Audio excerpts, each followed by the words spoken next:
આવતીકાલથી દક્ષિણ ગુજરાતમાં થોડીક ભારે વરસાદની શરૂઆત થઈ જશે ને સૌરાષ્ટ્રમાં પણ છૂટાછવાયા વિસ્તારમાં આવતીકાલથી શરૂઆત થશે અને આ વરસાદ છે એ 28 સપ્ટેમ્બરથી લઈને 2 ઓક્ટોબર સુધી રાજ્યની અંદર લગભગ 70% વિસ્તારને આવરી લેશે. એ સાથે જે મધ્ય ગુજરાતના વિસ્તાર છે વિરમગામ, કપડવંત, આણંદ, નડિયાદ, વડોદરા, અમદાવાદ ને ગાંધીનગર આ તમામ વિસ્તારની અંદર પણ સામાન્યથી મધ્યમ એટલે અતિ હેવી નહીં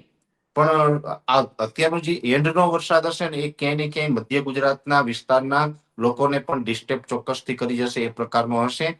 પવન હશે એટલે થોડુંક વધારે પડતા ને એમાં પણ નવરાત્રીનો માહોલ અત્યારે ચાલી રહ્યો છે તો કહી શકાય ને કે જે નવરાત્રીના માહોલમાં જે આખું શેડ તૈયાર કર્યા હોય પાર્ટી પ્લોટોની અંદર જે બધી ગોઠવણ કરી હોય એને ઉખેડીને ફેંકી દઈએ આ પ્રકારના પવનો સાથે વરસાદ મધ્ય ગુજરાતમાં અમદાવાદ, ગાંધીનગર, ત્યાર પછી આણંદ, નડિયાદ, વડોદરા, વિરમગામ આ તમામ વિસ્તારોમાં સંભવ છે. એટલે મધ્ય ગુજરાતમાં પણ લગભગ મારું માનવું છે કે 1 ઇંચ આસપાસ વરસાદ વરસે અને પવન સાથે વરસાદ વરસે તેવી શક્યતાઓ છે. 1-2 સેન્ટરની અંદર 1 ઇંચ કરતા વધારે પણ વરસાદ વરસે.